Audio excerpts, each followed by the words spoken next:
Ajaran Islam itu akidah, syariah, akhlak. Jadi akhlak itu gabungan dari akidah yang kokoh, syariah yang sempurna. Kenapa akidah dan syariah ini yang membangun akhlak? Karena memang tujuan Nabi itu adalah liutammima makarimal akhlak. Nabi Muhammad tidak diutus oleh Allah kecuali untuk menyempurnakan akhlak. Kenapa pula kok akhlak ini menjadi penting, Bapak Ibu? Kenapa tidak penting ilmu? Kenapa akhlak katanya lebih penting dari ilmu? Kalau cuman ilmu, Bapak Ibu, ada orang Taluk sini, Ibu. Ibu ada dari Taluk, Bu? Saya punya teman dari Taluk, Kuantan. Jadi ketika dia berdoa sama Allah, ya Allah, Ang Tuhan dan Ang tahu maka suidan. Begitu cara dia berdoa. Datang kawannya sebelah, woi, kau ngapo kau? Aku berdoa. Kau berdoa sama siapa? Kepada Allah. Tuh ngapa kau pakai waang? Bawaang dia, Bapak Ibu. Dibilang sama dia sama kawannya, kalau kamu apa? Antallah. Nah, kan begitu. Innaka antallah. Sesungguhnya engkau adalah Allah. Engkau dalam bahasa Arabnya anta. Anta bahasa kitanya engkau. Engkau itu bahasa Toluknya waang. Kalau dipikir ilmunya Bapak Ibu betul juga, ya enggak? Masa Allah tak tahu bahasa Taluk, ya kan? Pastilah Allah tahu. Ciptakan orang Taluk aja Allah. Tapi bawaang sama Allah tuh beradab atau tidak, Bu? Itu dia masalahnya. Kalau cuman ilmu kita andalkan, Bapak Ibu, bawaang kita sama Allah tuh.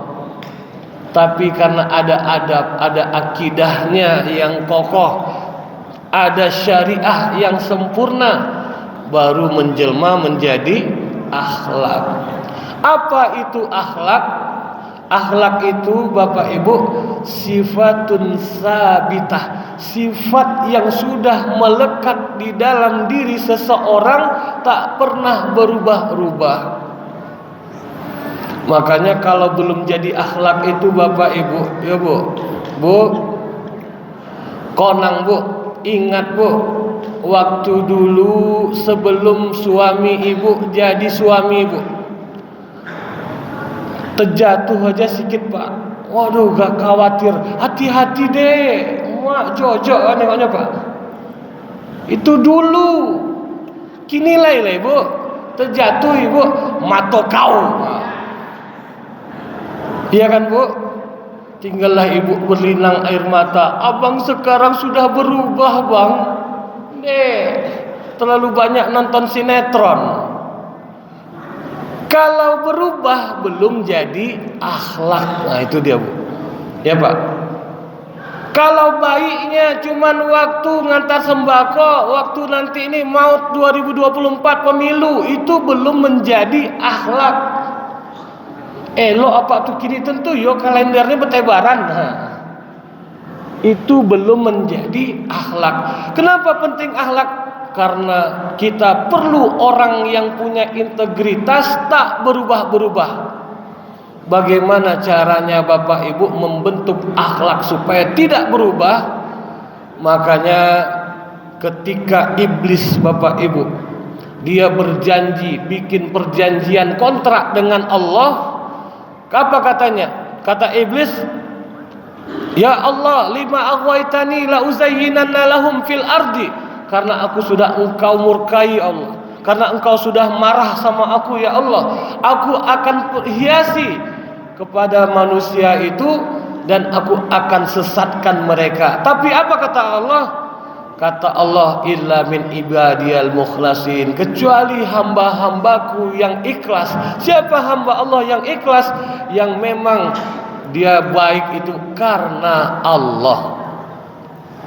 Jadi ada orang baik kalau bukan karena Allah pasti tidak masuk makom akhlaknya Bapak Ibu.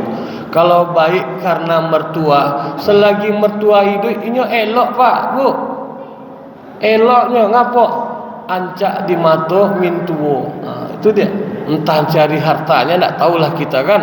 Tapi kalau selama dia baik karena bukan karena Allah, karena segan sama mertua, atau karena dia ingin mendapatkan sesuatu, entah jabatan atau pekerjaan atau proyek, nggak tahu kita. Kalau memang bukan karena Allah, pasti akan segera nampak aslinya. Ya Bu, Ibu kalau cari menantu Bu, tengok-tengok inyo kok elok. Karena apa? Jangan-jangan eloknya menjelang dapet. Sebab ada sekarang ini Bapak Ibu, ibu-ibu tuh bang, dulu abang bang waktu belum nikah asal ke rumah selalu bawa martabak bang. Sekarang tak pernah bawa martabak lagi setelah menikah. Apa kata suami? Dek, pernah ndak lihat ikan sudah dapat di dalam baskom dikasih cacing? Tak pernah.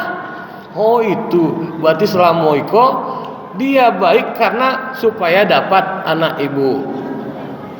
Begitu dah dapat nampak sifat aslinya Bapak Ibu yang dirahmati Allah. Ini bahaya ini. Kenapa? Karena tidak sampai pada akhlak yang disebut dengan maqam mahmudah. Jadi oleh karena itu Bapak Ibu yang dirahmati Allah, untuk mencapai maqam akhlak mahmudah ini itu prosesnya panjang. Makanya Rasulullah yang kata Al-Quran itu dijamin wa innaka la'ala khuluqin azim, sesungguhnya engkau wahai Muhammad di atas akhlak yang agung. Dari kecil Allah pelihara. Kecil-kecil Nabi Muhammad tuh kawannya siapa? Kambing. Dia mengembalakan kambing penduduk kota Mekah di tepi-tepi kota, jauh di pinggiran. Jarang berjumpa orang. Makanya Nabi Muhammad Al-Amin, dia terpercaya, tak pernah berbohong sekalipun dalam hidupnya Bapak Ibu. Tak pernah sedikit pun beliau berbohong. Kan terbalik sama kita. Kita sikit-sikit bohong, sikit-sikit bohong. Ngaku umat Nabi Muhammad. Makanya kalau kita mau akhlak menjadi senjata utama kita Bapak Ibu, nih anak-anak kita inilah. Kalau yang apa-apa, kalau terlambat Bu, itu kata Nabi kalau udah 40 tahun tak berubah, itu sampai mati itu gitu. Ya mudah-mudahan kita masih punya harapan. Tapi kalau kita memang benar-benar serius mewujudkan umat generasi yang berakhlak mulainya dari kecil. Ini bagaimana kita berharap generasi mendatang menjadi generasi yang jujur, sementara kita mendidiknya dengan cara berbohong. Jadi Bu, dulu ada Ustadz itu punya anak. Dia ingin mendidik anaknya ini menjadi anak yang benar-benar soleh. Makanya ketika anaknya setiap pulang sekolah Pak, perut lapar. Anak-anak ini kan lurus saja Pak. Begitu lapar dia tengok di bawah tudung tak ada nasi. Tak ada nasi. Mak, macam mana aku lapar? Kata bapaknya, kata ibunya, nak, yang memberi rezeki kita, yang memberi makan kita Allah. Oh gitu ya Mak ya, gitu ya Pak ya. Jadi gimana caranya? Kau minta sama Allah, kau sholat 2 rakaat, minta dalam doa. Maka anak tadi pun wudu, sholat 2 rakaat. Ya Allah, baim lapar Allah, kayak gitulah. Begitu anaknya tadi sedang sholat, ibunya sibuk lah, taruh nasi, taruh ayam geprek, taruh ini segala macam. Tutup lagi tudungnya. Begitu selesai, ibunya nanya, sudah minta sama Allah? Sudah. Coba tengok, jangan-jangan udah Allah kasih. Dibuka, mak, ada ayam. Makanlah, itu dari Allah. Begitu setiap hari Bapak Ibu dibuat, tak pernah lengah. Sampai suatu ketika Bapak Ibu jadi kebiasaan, anak ini pulang sekolah mak ayahnya tak di rumah. Dibuka kosong. Maka dia karena udah biasa sholat minta, ya Allah Baim lapar ya Allah. Karena bapak emak tak di rumah, setelah sholat dia yakin pasti dikasih sama Allah. Dibuka, ternyata benar ada makanan bapak ibu. Dia makan dengan lahap, habis itu dia pun kenyang. Kalau otot perut sudah tegang pak, otot mata kendor. Tertidurlah si anak tadi. Ibunya pulang dari pasar gelisah, anakku udah pulang, masak belum. Sampai di rumah ditengok, anak pun tertidur, mengalir air matanya bapak ibu. Ya Allah, anakku tertidur dalam keadaan lapar ya Allah. Ditunggunya anak tadi, disiapkannya makanan. Begitu anak bangun ditanya, nak, ayo makan nak. Kata anak tadi, udah makan. Siapa ngasih makan? Allah katanya. Menggegek amaknya tuh bapak ibu. Emaknya saja tak yakin, tapi si anak yakin gitu. Jadi kalau memang kita mendidiknya dari kecil, insya Allah sampai besar takkan berubah bapak ibu. Makanya kalau waktu kecil sholatnya terjaga, akhlaknya terjaga, tak pernah berbohong, berbakti, hormat pada orang tua.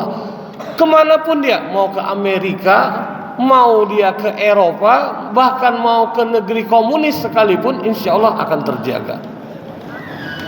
Itulah level yang kata Allah dalam Al-Quran itu, tidak akan memberi mudarat siapapun dari golongan orang kafir. Kalau sudah